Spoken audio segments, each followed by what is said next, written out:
ನನ್ನೆಲ್ಲ ಪ್ರೀತಿಯ ವಿದ್ಯಾರ್ಥಿಗಳಿಗೆ ಶುಭ ಮುಂಜಾನೆ. ವಿದ್ಯಾರ್ಥಿಗಳೇ, ನಾವೀಗಾಗಲೇ ಕನ್ನಡ ಸಾಹಿತ್ಯದಲ್ಲಿ ಅತ್ಯಂತ ಶ್ರೇಷ್ಠ ವಚನಕಾರ್ತಿಯಾಗಿರುವ ಅಕ್ಕ ಮಹಾದೇವಿಯ ಪರಿಚಯವನ್ನು ಮಾಡಿಕೊಂಡಿದ್ದೇವೆ. ಈಗ ಆಕೆ ಬರೆದಿರುವ ಬೆಟ್ಟದ ಮೇಲೊಂದು ಮನೆಯ ಮಾಡಿ ಅನ್ನುವಂಥ ವಚನದ ಸಾರಾಂಶವನ್ನು ನೋಡೋಣ. ನಾನೀಗಾಗಲೇ ಹೇಳಿದಂತೆ ಚನ್ನಮಲ್ಲಿಕಾರ್ಜುನನೇ ತನ್ನ ಗಂಡನೆಂದು ತಿಳಿದಿರುವ ಏಕೈಕ ವಚನಕಾರ್ತಿ ಅಕ್ಕ ಮಹಾದೇವಿ. ಸಾವಿಲ್ಲದ ರೂಪಿಲ್ಲದ ಪತಿಯೇ ನಿಜವಾದ ಪತಿ ಎಂದು ಹಂಬಲಿಸಿರುವ ಶಿವಶರಣೆ ಅಕ್ಕ ಮಹಾದೇವಿ. ವಚನಗಳಲ್ಲದೆ ಯೋಗಾಂಗ ತ್ರಿವಿಧಿ ಎಂಬ ತ್ರಿಪದಿಯ ಕೃತಿಯನ್ನು ರಚಿಸಿರುವ ವಿಶಿಷ್ಟ ವಚನಕಾರ್ತಿ ಅಂದರೆ ಅದು ಅಕ್ಕ ಮಹಾದೇವಿ. ಆಕೆ ತನ್ನ ಮೊದಲನೆಯ ವಚನದಲ್ಲಿ ಹೇಳ್ತಾಳೆ ಏನು ಅಂತಂದರೆ, ತನು ಕರಗದವರಲ್ಲಿ ಮಜ್ಜನವನ್ನೊಲ್ಲನಯ್ಯ ನೀನು, ಮನ ಕರಗದವರಲ್ಲಿ ಪುಷ್ಪವನ್ನೊಲ್ಲಯ್ಯ ನೀನು, ಹದುಳಿಗರಲ್ಲದವರಲ್ಲಿ ಗಂಧಾಕ್ಷತೆಯನ್ನೊಲ್ಲಯ್ಯ ನೀನು, ಅರಿವು ಕಣ್ದೆರೆಯದವರಲ್ಲಿ ಆರತಿಯನ್ನೊಲ್ಲಯ್ಯ ನೀನು, ಭಾವಶುದ್ಧವಿಲ್ಲದವರಲ್ಲಿ ಧೂಪವನ್ನೊಲ್ಲಯ್ಯ ನೀನು, ಪರಿಣಾಮಿಗಳಲ್ಲದವರಲ್ಲಿ ನೈವೇದ್ಯವನ್ನೊಲ್ಲಯ್ಯ ನೀನು, ತ್ರಿಕರಣ ಶುದ್ಧವಿಲ್ಲದವರಲ್ಲಿ ತಾಂಬೂಲವನ್ನೊಲ್ಲಯ್ಯ ನೀನು, ಹೃದಯ ಕಮಲ ಅರಳದವರಲ್ಲಿ ಇರಲೊಯ್ಯಲಯ್ಯ ನೀನು, ಎನ್ನಲ್ಲಿ ಏನುಂಟೆಂದು ಕರಸ್ಥಲ ನಿಂಬುಗೊಂಡೆ ಹೇಳ ಚನ್ನಮಲ್ಲಿಕಾರ್ಜುನಯ್ಯ ಅಂಥೇಳಿ ಆಕೆ ತನ್ನ ಮೊದಲನೇ ವಚನದಲ್ಲಿ ಹೇಳ್ತಾಳೆ.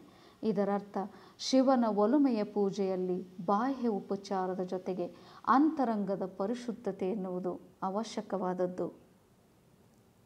ಇಲ್ಲಿ ತನು ಮನ ಅಂದರೆ ದಯಾಭಾವ ಇಲ್ಲದವರಲ್ಲಿ ಚನ್ನಮಲ್ಲಿಕಾರ್ಜುನ ಮಜ್ಜನ, ಪುಷ್ಪ, ಗಂಧ, ಅಕ್ಷತೆ, ಆರತಿ, ಧೂಪ, ನೈವೇದ್ಯ, ತಾಂಬೂಲಗಳನ್ನು ಇಷ್ಟಪಡಂಗಿಲ್ಲ. ಅಂತಹ ಶ್ರೇಷ್ಠ ಪರಶಿವನು ತನ್ನ ಅಂಗೈಯಲ್ಲಿ ಇಷ್ಟಲಿಂಗವಾಗಿ ಇರುವುದು ಆಕೆಗೆ ಸಂತೋಷ, ಅದರೊಟ್ಟಿಗೆ ಆಶ್ಚರ್ಯ ಎರಡನ್ನೂ ಉಂಟು ಮಾಡಿದೆ. ತಾನು ಶಿವನ ಒಲುಮೆಗೆ ಪಾತ್ರಳಾಗಿದ್ದೇನೆ ಅನ್ನುವಂಥ ಒಂದು ವಿಶ್ವಾಸವೂ ಕೂಡ ಆಕೆಗಿದೆ. ಆ ಸಂತೋಷದಿಂದ ಆಕೆ ಲಿಂಗ ಸ್ವರೂಪಳಾಗಿ ಲಿಂಗವನ್ನು ಪೂಜಿಸ ಬಯಸುತ್ತಾಳೆ. ಮುಂದಿನ ಒಂದು ನುಡಿಯಲ್ಲಿ ಆಕೆ ಹೇಳ್ತಾಳೆ, ತನು ನಿಮ್ಮ ರೂಪಾದ ಬಳಿಕ ಆರಿಗೆ ಮಾಡುವೆ, ಮನ ನಿಮ್ಮ ರೂಪಾದ ಬಳಿಕ ಆರ ನೆನೆವೆ, ಪ್ರಾಣ ನಿಮ್ಮ ರೂಪಾದ ಬಳಿಕ ಆರನಾರಾಧಿಸುವೆ, ಅರಿವು ನಿಮ್ಮಲ್ಲಿ ಸ್ವಯವಾದ ಬಳಿಕ ಆರನರಿವೆ, ಚನ್ನಮಲ್ಲಿಕಾರ್ಜುನಯ್ಯ ನಿಮ್ಮಿಂದ ನೀವೇ ಆದಿಯರಾಗಿ ನಿಮ್ಮನೆ ಅರಿವುತ್ತಿರ್ದೆನು ಎಂದು ಹೇಳುತ್ತಾಳೆ. ತನು ಮನ ನಿಮ್ಮದೇ ರೂಪಾದ ಬಳಿಕ ಯಾರಿಗೆ ಏನು ಮಾಡುವೆ, ಯಾರನ್ನು ನೆನೆವೆ, ನನ್ನಿ ಪ್ರಾಣವೇ ನಿಮ್ಮ ರೂಪಾದ ಬಳಿಕ ಯಾರನ್ನು ಆರಾಧಿಸುವೆ, ನನ್ನಿ ಅರಿವೇ ನಿಮ್ಮಲ್ಲಿ ಸ್ವಯವಾದ ಬಳಿಕ ನಾನಾರನ್ನ ಅರಿವೆ, ಚನ್ನಮಲ್ಲಿಕಾರ್ಜುನನೇ ನಿಮ್ಮಿಂದ ನೀವೇಯಾಗಿ ನಿಮ್ಮನ್ನೇ ಅರಿಯುತ್ತಿದ್ದೇನೆಂದು ಹೇಳುತ್ತಾಳೆ. ಮುಂದಿನ ನುಡಿಯಲ್ಲಿ ಕಾಯ ಮೀಸಲಾಗಿ ನಿನಗರ್ಪಿತವಾಯಿತು, ಕರ್ಣ ಮೀಸಲಾಗಿ ನಿನಗರ್ಪಿತವಾಯಿತು, ಆನೊಂದರಿಯನಯ್ಯ ಎನ್ನ ಗತಿ ನೀನಾಗಿ ಎನ್ನ ಮತಿ ನೀನಾಗಿ ಪ್ರಾಣ ನಿನಗರ್ಪಿತವಾಯಿತು, ನೀನಿಲ್ಲದೆ ಪೆರತೊಂದ ನೆನೆದಡೆ ಆಣೆ ನಿಮ್ಮಾಣೆ ಚನ್ನಮಲ್ಲಿಕಾರ್ಜುನ ಅಂಥೇಳಿ ಆತನಿಗಾಗಿ ಹಂಬಲಿಸ್ತಾಳೆ. ನನ್ನ ಶಿರವನ್ನೇ ಮೀಸಲಾಗಿ ನಿನಗೆ ಅರ್ಪಿಸುವೆ, ನನ್ನ ಇಂದ್ರಿಯಗಳನ್ನೇ ಮೀಸಲಾಗಿ ನಿನಗೆ ಅರ್ಪಿಸಿದ್ದೇನೆ, ನಾನೊಂದು ಅರಿಯನಯ್ಯ, ನನ್ನ ಗತಿ ಮತಿಗಳೆರಡೂ ನೀನಾಗಿ ನನ್ನ ಪ್ರಾಣವೇ ನಿನಗರ್ಪಿಸಿದ್ದೇನೆ, ನನ್ನೀ ಪ್ರಾಣವನ್ನೇ ನಿನಗರ್ಪಿಸಿದ್ದೇನೆ ಎಂಬುದಾಗಿ ಆತನಿಗಾಗಿ ಹಂಬಲಿಸ್ತಾಳೆ. ಮುಂದಿನ ನುಡಿಯಲ್ಲಿ ಬೆಟ್ಟದ ಮೇಲೊಂದು ಮನೆಯ ಮಾಡಿ ಮೃಗಗಳಿಗಂಜಿದೆಂತಯ್ಯ, ಸಮುದ್ರದ ತಡಿಯಲೊಂದು ಮನೆಯ ಮಾಡಿ ನೊರೆತೆರೆ ಗಳಿಗಂಜಿದಡೆಂತಯ್ಯ, ಸಂತೆಯೊಳಗೊಂದು ಮನೆಯ ಮಾಡಿ ಶಬ್ದಕ್ಕೆ ನಾಚಿದೊಡಂತಯ್ಯ, ಚನ್ನಮಲ್ಲಿಕಾರ್ಜುನ ದೇವ ಕೇಳಯ್ಯ. ಬೇಡ್ಕೊಳ್ತಾಳೆ, ಕೇಳ್ತಾಳೆ. ಮನೆಯನ್ನು ಬೆಟ್ಟದ ಮೇಲೆ ಮಾಡಿ ಅಲ್ಲಿರುವ ಮೃಗಗಳಿಗೆ ಅಂಜಿದರೇನು ಫಲ, ಸಮುದ್ರದ ದಂಡೆಯಲ್ಲಿಯೇ ಮನೆಯನ್ನು ಮಾಡಿ ನೊರೆತೆರೆಗಳಿಗೆ ಅಂಜಿದರೆ ಏನೂ ಉಪಯೋಗ ಇಲ್ಲ, ಸಂತೆಯಲ್ಲಿಯೇ ಮನೆಯನ್ನು ಮಾಡಿ ಶಬ್ದಗಳಿಗೆ ನಾಚಿದರೇನು ಫಲ, ಲೋಕದಲ್ಲಿ ಹುಟ್ಟಿದ ಬಳಿಕ ಸ್ತುತಿ ನಿಂದನೆಗಳು ಅಂದರೆ ಅಪವಾದಗಳು ಬರುವುದು ಸಹಜ. ಅಂತಹ ಸ್ತುತಿ ನಿಂದನೆಗಳಿಗೆ, ಅಪವಾದಗಳಿಗೆ ಹೆದರಲಾರದೆ, ಕೋಪವನ್ನು ತಾಳಲಾರದೆ ಶಿವಶರಣನಾದವನು ಸಮಾಧಾನಿಯಾಗಿರಬೇಕೆಂದು ಆತ ಹೇಳ್ತಾಳೆ. ಮುಂದಿನ ನುಡಿಯಲ್ಲಿ ಗಿರಿಯಲ್ಲದೆ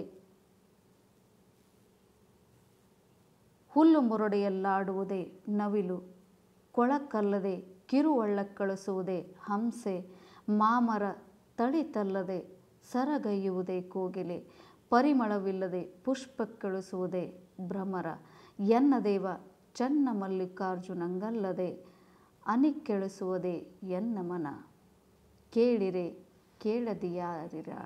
ಇಲ್ಲಿ ಯಾವ ರೀತಿ ನವಿಲುಗಳು ಬೆಟ್ಟ ಗುಡ್ಡಗಳಲ್ಲದೆ ಹುಲ್ಲು ಮೊರಡೆಗಳಲ್ಲೂ ಆಡಲು ಸಾಧ್ಯವಿಲ್ಲವು, ಹಂಸಗಳು ಕೊಳಗಳಲ್ಲದೆ ಹೊರಗಡೆ ಆಡಲು ಸಾಧ್ಯವಿಲ್ಲವು, ಮಾಮರದ ಚಿಗುರುಗಳಿರದೆ ಕೋಗಿಲೆ ಸ್ವರ ತೆಗೆಯಲು ಹೇಗೆ ಸಾಧ್ಯವಿಲ್ಲವೋ, ಅದೇ ರೀತಿ ಸುವಾಸನೆಯಿಲ್ಲದ ಹೂವಿಗೆ ಜೇನು ಹೋಗಲು ಹೇಗೆ ಸಾಧ್ಯವಿಲ್ಲವೋ, ಅದೇ ರೀತಿ ನಿನ್ನನ್ನಲ್ಲದೆ ಅನ್ಯರನ್ನು ಬಯಸದೆ ನನ್ನ ಮನ, ಅಂದರೆ ನಿನ್ನನ್ನು ಮಾತ್ರ ನನ್ನ ಮನ ಬಯಸುತ್ತದೆ ಹೊರತು ಬೇರೆ ಯಾರನ್ನು ನನ್ನ ಮನ ಬಯಸಲಾರದು ಚನ್ನ ಮಲ್ಲಿಕಾರ್ಜುನ ಅಂಥೇಳಿ ಆಕೆ ಹಂಬಲಿಸ್ತಾಳೆ.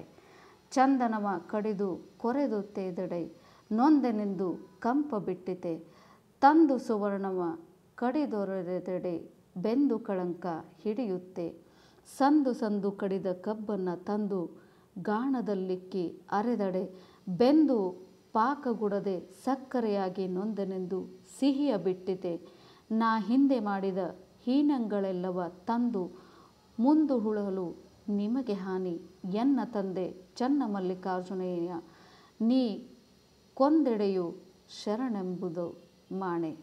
ಅಂದರೆ ಆಕೆ ಹೇಳ್ತಾಳೆ, ಚಂದನವನ್ನು ಅಂದರೆ ಶ್ರೀಗಂಧವನ್ನು ಕಡಿದು ಕೊರೆದು ತೇದರೆ ನೊಂದನಂಥೇಳಿ ಅದು ತನ್ನ ಕಂಪನ್ನು ನೀಡೋದನ್ನು ಬಿಡಂಗಿಲ್ಲ. ಕಂಪು ಅಂತಂದರೆ ಸುವಾಸನೆ ಅಂಥೇಳಿ ಹೇಳ್ತೀರಿ. ಯಾಕೆ ಅಂತಂದರೆ ಎಲ್ಲಾದರೂ ಒಂದು ಶಕ್ಕೆ ಅಂದರೆ ಒಂದು ಸಣ್ಣ ಕಟ್ಟಿಗೆ, ಶ್ರೀಗಂಧದ ಕಟ್ಟಿಗೆಯನ್ನು ಎಲ್ಲ ಕಟ್ಟಿಗೆ ಜೊತೆ ಒಂದು ಸಣ್ಣ ಕಟ್ಟಿಗೆಯನ್ನು ಹಾಕಿದರೂ ಕೂಡ ತನ್ನ ಸುವಾಸನೆ, ನೀವೆಲ್ಲರೂ ನನ್ನನ್ನು ಕಡ್ದಿರಿ ಅಂಥೇಳಿ ನಾನು ನಿಮ್ಗೆ ಸುವಾಸನೆ ಕೊಡಂಗಿಲ್ಲ ಅಂಥೇಳಿ ಆ ಗಂಧದ ಕಟ್ಟಿಗೆ ಹೇಳಂಗಿಲ್ಲ. ಬದಲಿಗೆ ತನ್ನ ಕಂಪನ್ನು ಮನುಷ್ಯನಾದವನು ಅದಕ್ಕೆ ತೊಂದರೆಯನ್ನು ನೀಡಿದರೂ ಕೂಡ, ಅದನ್ನು ತುಂಡು ತುಂಡಾಗಿ ಕತ್ತರಿಸಿದರೂ ಕೂಡ ಅದು ತನ್ನ ಸುವಾಸನೆಯನ್ನು ಬೀರಲಾರದೆ ಇರಲಿಕ್ಕೆ ಸಾಧ್ಯ ಇಲ್ಲ. ಅದೇ ರೀತಿ ತುಂಡು ತುಂಡು ಕತ್ತರಿಸಿದ ಕಬ್ಬನ್ನು ತಂದು ಗಾಣದಲ್ಲಿ ಅರೆದಾಗ ಪಾಕವಾಗಿ ಸಕ್ಕರೆಯಾಗಿ ನೊಂದನೆಂದು ಅದು ತನ್ನ ಸಿಹಿ ಕೊಡೋದನ್ನು ನಿಲ್ಲಿಸಲಿಕ್ಕೆ ಸಾಧ್ಯ ಆಗಂಗಿಲ್ಲ. ನಾನು ಮಾಡಿದ ಪಾಪ ಕರ್ಮಗಳನ್ನು ಮುಂದಿಡಲು ಅದು ನಿಮಗೇ ಹಾನಿ, ನನ್ನ ತಂದೆ ನೀ ನನ್ನ ಕೊಂದರೂ ನಿನಗೆ ಶರಣೆಂಬುದನ್ನು ನಾ ಬಿಡಲಾರೆ. ಆಕೆ ಹೇಳ್ತಾಳೆ ಏನು ಅಂತಂದರೆ, ನಾನು ಮಾಡಿರುವಂಥ ಎಲ್ಲ ಪಾಪ ಕರ್ಮಗಳನ್ನು ತಂದು ನಿಮ್ಮ ಮುಂದೆ ನಾನಿಟ್ಟೆ ಅಂತಂದರೆ ಅದು ನಿಮಗೇ ಹಾನಿ. ನೀವು ನಾನು ಮಾಡಿರುವಂಥ ಪಾಪಗಳನ್ನು ಕ್ಷಮಿಸಲೇಬೇಕು. ಕ್ಷಮಿಸದೇ ಇದ್ದರೆ ಕೂಡ ಅದು ನಿಮಗೇ ಹಾನಿ. ಅಕಸ್ಮಾತ್ ನನ್ನ ಪಾಪಗಳಿಗೆ ನೀವು ಕ್ಷಮೆ ನೀಡದೆ ನನ್ನನ್ನು ಕೊಂದರೂ ಕೂಡ ನಾನು ನಿನಗೇ ಶರಣಂತ ಹೇಳಿರ್ತೀನಿ, ನಿನ್ನನ್ನು ಮಾತ್ರ ನಾನು ಬಿಟ್ಕೊಡಂಗಿಲ್ಲ ಚನ್ನ ಮಲ್ಲಿಕಾರ್ಜುನ ಅಂಥೇಳಿ ಆಕೆ ಹೇಳ್ತಾಳೆ. ತನು ಶುದ್ಧ ಮನಶುದ್ಧ ಭಾವಶುದ್ಧವಾದವರ ನೆನಗೊಮ್ಮೆ ತೋರ, ನಡೆಯಲ್ಲ ಸದಾಚಾರ ನುಡಿಯಲ್ಲ ಶಿವಾಗಮ, ನಿತ್ಯ ಶುದ್ಧರಾದವರ ನೆನಗೊಮ್ಮೆ ತೋರ, ಕತ್ತಲೆಯ ಮೆಟ್ಟಿ ತಲವೆಳಗಾಗಿ ಹೊರಗೊಳಗಾಗಿ ನಿಂದ ನಿಮ್ಮ ಶರಣ ನೆನಗೊಮ್ಮೆ ತೋರ ಚನ್ನ ಮಲ್ಲಿಕಾರ್ಜುನ. ತನು ಮನ ಭಾವಶುದ್ಧವಿದ್ದ ಜನರನ್ನು ನನಗೊಮ್ಮೆ ತೋರಿಸು. ಇಲ್ಲಿ ಸದಾಚಾರ ಅನ್ನುವಂಥದ್ದು ನಡೆಯುವುದಿಲ್ಲ. ನುಡಿಯಲ್ಲಿ ಶಿವನಾಮ ಸ್ಮರಣೆ ಇದ್ದ ಜನರನ್ನೊಮ್ಮೆ ನನಗೆ ತೋರ, ನಿತ್ಯ ಜೀವನದಲ್ಲಿ ಶುದ್ಧರಾದವರನ್ನೊಮ್ಮೆ ನನಗೆ ತೋರ ಚನ್ನ ಮಲ್ಲಿಕಾರ್ಜುನ ಎಂಬುದಾಗಿ ಆಕೆ ಚನ್ನ ಮಲ್ಲಿಕಾರ್ಜುನನಲ್ಲಿ ಕೇಳಿಕೊಡುತ್ತಾಳೆ. ತೆರನೆಯ ಹುಳು ಅಂದರೆ ರೇಷ್ಮೆಯ ಹುಳು ಅಂಥೇಳಿ ನಾವು ಕರಿತೀವಿ. ತೆರನೆಯ ಹುಳು ತನ್ನ ಸ್ನೇಹದಿಂದ ಮನೆಯ ಮಾಡಿ ತನ್ನ ನೂಲು ತನ್ನನ್ನೇ ಸುತ್ತಿ ಸಾವಂತೆ ಮನಬಂದುದ ಬಯಸಿ ಬೇವುತ್ತಿದ್ದೆನಯ್ಯ ಎನ್ನ ಮನದ ದುರಾಸೆಯ ಮಾಡಿಸಿ ನಿಮ್ಮತ್ತ ತೋರ ಚನ್ನ ಮಲ್ಲಿಕಾರ್ಜುನ. ತೆರಣೆ ಹುಳು, ನಾನೀಗಾಗಲೇ ಹೇಳಿದಂತೆ ರೇಷ್ಮೆಯ ಹುಳು, ಅದೇನು ಮಾಡ್ತದೆ ಅಂತಂದರೆ ತನ್ನ ಸ್ನೇಹದಿಂದ ತನ್ನ ಮನೆಯನ್ನು ತಾನೇ ಮಾಡ್ಕೊಳ್ತದೆ. ತನ್ನ ನೂಲಿನಿಂದಾನೇ ಅದು ತಾನೇ ಮನೆಯನ್ನು ಮಾಡ್ಕೊಳ್ತದೆ.